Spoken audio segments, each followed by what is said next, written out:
Venezuela is a country that holds some of the largest oil reserves in the world. Yet today, it is facing a deep economic and political crisis. At the center of this crisis, one name appears again and again: Nicolás Maduro. To his supporters, he represents resistance against foreign pressure and a symbol of national sovereignty. To his critics, he is responsible for mismanagement and economic collapse. In this documentary, we will move beyond emotion and accusations and instead examine the facts, background, and global context to understand how Venezuela reached this point. But a larger question now looms. Is the world once again standing at a turning point from which there may be no return? Is the war we call the Third World War no longer just a fear, but a slow, unfolding reality? History teaches us that major wars do not begin overnight. They are born from arrogance before explosions. They grow through broken promises. And they mature when power blinds decision-makers. The First World War did not begin with a single assassination, but with a struggle for dominance.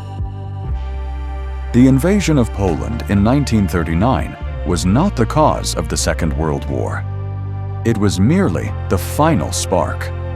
And now, in January 2026, the world appears to be sensing a familiar atmosphere once again.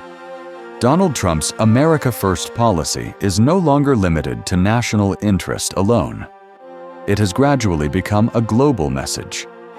Those who stand with America are safe. And those who pursue their own interests are treated as adversaries. Under this mindset, the world witnessed scenes in recent days that felt less like political analysis and more like a nightmare. Trump took a step unprecedented in American history. He declared himself the interim president of Venezuela. This was not just a political statement. It was a declaration that law, sovereignty, and international norms would now be defined by power alone. It was the moment when the world began to seriously question whether the global system itself was entering its final phase. In early January, events escalated rapidly. U.S. commandos entered the Venezuelan capital and arrested elected President Nicolás Maduro from his residence. The White House described it as the end of authoritarianism. But much of the world understood it differently. Not as democracy, but as a display of force. Days later, the U.S. Navy targeted Russian interests, seizing a Russian oil tanker despite the presence of a nuclear submarine nearby. For Russia, this was not a routine incident. It was a direct humiliation. At the same time, India was suddenly hit with a 50% tariff. Officially, it was blamed on a missed phone call. In reality, it was widely seen as a warning. To nations questioning the dominance of the US dollar and the American financial system. Tensions with China also became explicit. Chinese oil supplies were blocked, and a clear message was delivered. Energy was no longer just trade. It was now a weapon. These actions shocked the world. But concern deepened further when high-level contacts emerged between Russia, China, and North Korea.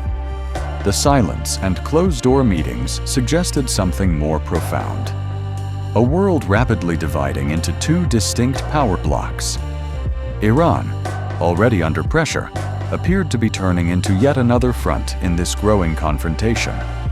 Cyber networks, information systems, and digital infrastructure became the new battleground.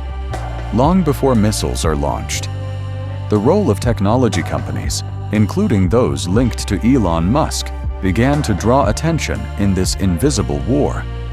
Perhaps the most alarming moment came when the United States openly pressured its ally Denmark over Greenland.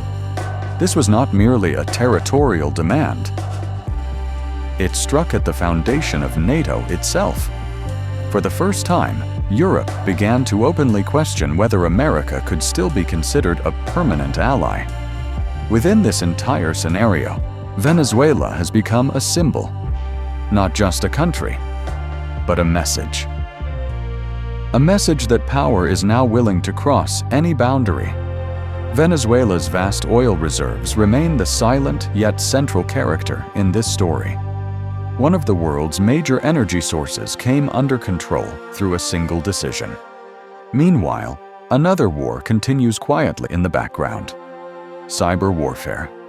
Experts warn that the next war may not destroy cities with bombs, but by cutting electricity, internet access, and communication systems. One click, and an entire nation could be paralyzed. Perhaps this is why the world's wealthiest individuals are preparing underground shelters. When the most powerful fear the future, ordinary people must ask how deep the danger truly runs.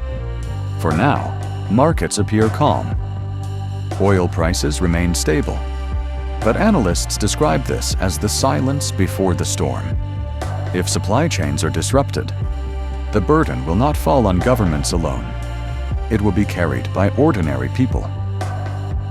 In January 2026, we live in a world where powerful leaders increasingly see themselves above the law, where a single social media post can alter the fate of nations. History reminds us that when an individual begins to see himself as greater than the state, the outcome is almost always destruction. The world believed it had learned this lesson after Hitler, but perhaps, once again, it is being forgotten. The question is no longer whether war will happen.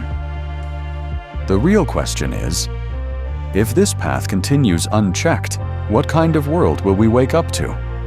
This is a moment for reflection, because the match has already been struck, and the fuel is scattered everywhere. Now the decision lies with the world itself. Will it surrender to fear, or allow reason to prevail?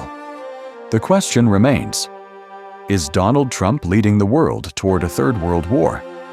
What do you think? Share your thoughts in the comments.